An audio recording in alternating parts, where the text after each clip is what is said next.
Have you ever looked at a missile and wondered why something whose basic purpose seems so simple requires such an extraordinarily sophisticated collection of systems to function? At its most fundamental level, a missile is supposed to do one thing: travel from point A to point B and deliver a specific effect at the destination. That description makes it sound like it should be one of the simpler engineering challenges imaginable. A rock thrown by hand does essentially the same thing. An arrow fired from a bow does the same thing. And yet, a modern precision missile contains guidance computers, inertial measurement units, radar seekers, infrared sensors, solid propellant motors engineered to burn at precisely controlled rates, nozzles shaped to tolerances of hundredths of a millimeter, proximity fuses that make autonomous detonation decisions in microseconds, thermal protection systems borrowed from spacecraft re-entry technology, and control systems that make thousands of corrections per second to a trajectory that lasts only minutes. The gap between the simplicity of the stated purpose and the complexity of the system required to achieve it is one of the most striking in all of engineering, and understanding why that gap exists requires examining what the physical world actually demands of any object that has to travel fast, far, and accurately in a hostile environment without any possibility of human intervention once it leaves the launcher. The first source of complexity is the environment itself. A missile in flight is not moving through empty space under controlled conditions. It is moving through the atmosphere at speeds that can range from just above the speed of sound to many times that speed, depending on the type of missile and its mission. At those speeds, the interaction between the missile's body and the air it moves through generates forces and heating rates that are fundamentally different in character from anything experienced at lower speeds. The aerodynamic drag acting on a supersonic body does not scale linearly with speed. It scales approximately with the square of speed at subsonic velocities, but the relationship becomes more complex at transonic and supersonic speeds, where shock waves form and the nature of the airflow around the body changes qualitatively. A missile traveling at Mach 3 experiences aerodynamic heating that can raise its surface temperature to several hundred degrees Celsius. A missile traveling at Mach 5 or above enters a thermal environment where the surface temperature can exceed the melting point of aluminum and approach the structural limits of high-performance steel alloys. Managing these thermal loads while maintaining the structural integrity of the airframe and the functionality of the electronic systems inside it requires materials and thermal protection strategies that add weight, complexity, and cost to the system. The guidance problem is where the complexity of missile systems becomes most apparent, because it is where the physical demands of the task are most severe and most unforgiving. A missile is not simply a projectile that is aimed and fired. The targets that missiles are designed to engage are moving, often unpredictably, at speeds that can be comparable to the missile's own speed. The atmosphere that the missile flies through changes its density, temperature, and wind conditions along the trajectory in ways that cannot be perfectly predicted at the moment of launch. The missile itself changes its mass distribution as its propellant burns, altering its aerodynamic characteristics and its response to control inputs. And all of these factors interact with each other in ways that make the trajectory of the missile a constantly evolving problem that has to be solved in real time, with no possibility of pausing to recalculate or of asking a human operator for guidance once the missile is in flight. The guidance system has to do all of this autonomously, using only the sensors and processors it carries within its own airframe, operating in an environment of extreme vibration, temperature variation, and electromagnetic interference without any opportunity for maintenance or repair if something goes wrong. The inertial measurement unit at the core of most missile guidance systems is a remarkable piece of precision engineering in its own right.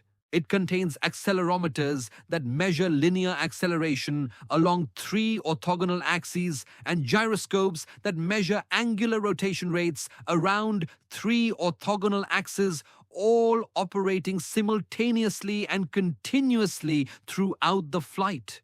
The accelerometers in a high-performance inertial measurement unit have to be capable of detecting accelerations as small as a few millionths of a standard gravity, while simultaneously surviving shock loads during launch that can exceed thousands of times the standard gravity and vibration environments that would destroy most precision instruments. The gyroscopes have to maintain their accuracy to fractions of a degree per hour of drift while operating in temperature environments that can change by hundreds of degrees within seconds of launch, and while subjected to the same mechanical shock and vibration environment as the accelerometers. Achieving this combination of sensitivity, ruggedness, and accuracy in a package small enough and light enough to be carried inside a missile requires manufacturing tolerances and materials properties that push the limits of what precision fabrication can achieve. The integration of the inertial measurement unit data over time to reconstruct the missile's position and velocity introduces an error accumulation problem that becomes more severe the longer the missile flies. Every measurement made by the accelerometers and gyroscopes contains a small amount of noise. When those measurements are integrated mathematically to compute velocity and position, the noise in each measurement contributes to an error in the computed velocity and position that grows without bound over time. For a short-range missile with a flight time of a few seconds, this accumulated error may be small enough to be acceptable without any external correction.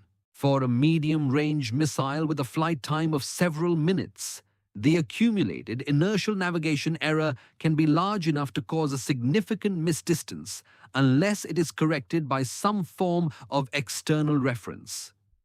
And for a long-range missile with a flight time of tens of minutes or more, the accumulated inertial error without correction would be so large as to make the guidance essentially useless for precision engagement of point targets. This is why long-range precision missiles require additional guidance modes beyond pure inertial navigation, and why the integration of those additional guidance modes adds further complexity to the system. The radar seeker is the most common additional guidance component in modern precision missiles, and it is itself a system of considerable sophistication. An active radar seeker has to transmit electromagnetic pulses, receive the reflected echoes from the target, distinguish those echoes from the background clutter of the terrain or the sea surface behind the target, track the target's position and velocity in 3 dimensions, and feed that information to the guidance law computer that translates it into steering commands, all while the missile is maneuvering at high speed through turbulent air and while the radar is being subjected to the same shock and vibration environment as every other component. The signal processing required to extract target information from radar returns in the presence of clutter, jamming, and multipath reflections is one of the most computationally intensive tasks in applied signal processing, and the algorithms that perform it have been the subject of decades of research and development. A modern active radar seeker contains signal processors that perform billions of floating point operations per second in a package that has to survive the launch environment and operate reliably for the duration of the flight, which may last only a few minutes, but during which every second of operation is critical. The infrared seeker is another guidance sensor type that introduces its own set of engineering challenges. An infrared seeker detects the thermal radiation emitted by the target, which for an aircraft or a missile might be the heat from its engine exhaust or from aerodynamic heating of its surface.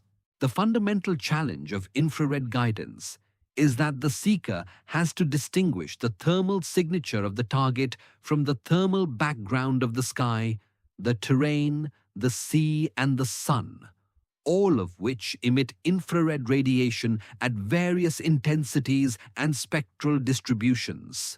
Early infrared seekers were sensitive only to a narrow wavelength band and could only track targets against a cold sky background, severely limiting their operational utility in real combat environments where targets are often seen against warm terrain backgrounds or where the target may use decoy flares to spoof the seeker.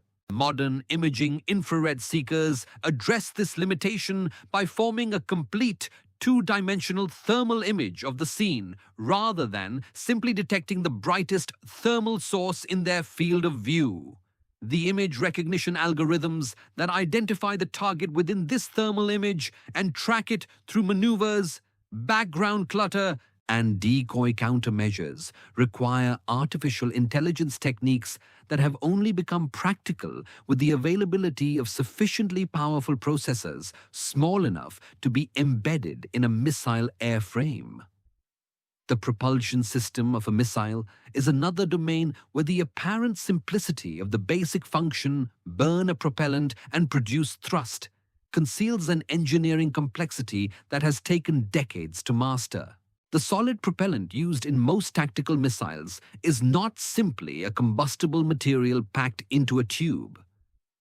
It is a precisely engineered composite material whose burn rate, burn surface geometry, mechanical properties, temperature sensitivity, and aging characteristics all have to be controlled within tight tolerances to achieve the required thrust profile with the required consistency over the operational life of the missile. The burn rate of a solid propellant determines how quickly the propellant is consumed and therefore how the thrust varies over time. If the burn rate is too high, the motor pressure exceeds the structural limits of the motor case and the motor fails catastrophically. If the burn rate is too low, the motor produces insufficient thrust to maintain the missile's trajectory. Achieving the required burn rate consistently across all operating temperatures, from Arctic cold to desert heat, and across the aging period of the propellant, which for missiles in operational stockpiles can be 10 years or more, requires a level of chemical engineering sophistication that is far removed from the intuitive concept of simply setting something on fire. The motor case that contains the burning propellant has to survive an internal environment that is among the most extreme experienced by any engineered structure. The combustion products of solid propellants can reach temperatures of 3,000 degrees Celsius or more, at pressures that in high-performance motors can exceed 300 atmospheres. The motor case has to contain these conditions for the entire burn duration without failing, while also being light enough that it does not consume an unacceptable fraction of the missile's mass budget. Modern motor cases are made of high-strength composite materials wound in precisely controlled fiber orientations that maximize the strength-to-weight ratio in the critical hoop direction where the internal pressure tries to burst the case. The thermal protection of the motor case interior, which prevents the 3,000-degree combustion gases from conducting heat through the case wall fast enough to weaken it structurally, is achieved through a layer of ablative insulating material that sacrifices itself layer by layer, absorbing heat through vaporization in the same way that spacecraft heat shields protect against re-entry heating. The flight control system that steers the missile is another source of complexity that has no obvious analog in simpler projectile systems. A missile has to be capable of generating lateral forces that redirect its trajectory in response to the guidance system's steering commands, and it has to do this across a wide range of speeds, altitudes, and flight conditions. Aerodynamic control surfaces, the fins and canards that most people associate with missile guidance, work well when the missile is moving fast enough through air dense enough to generate significant aerodynamic forces. But at the very beginning of flight, before the missile has accelerated to high speed, and at very high altitudes where the air is too thin to generate meaningful aerodynamic forces, control surfaces become ineffective. Thrust vector control systems, which physically deflect the rocket exhaust to generate lateral forces, work regardless of airspeed or altitude and are essential for missiles that need precise control authority from the moment of launch. Designing a flight control system that works effectively across the entire flight envelope of the missile, from the low-speed, high-atmosphere conditions immediately after launch to the high-speed, low-atmosphere or vacuum conditions of the terminal phase, requires either multiple control system types that are active at different phases of the flight, or a unified system capable of operating effectively across the full range of conditions.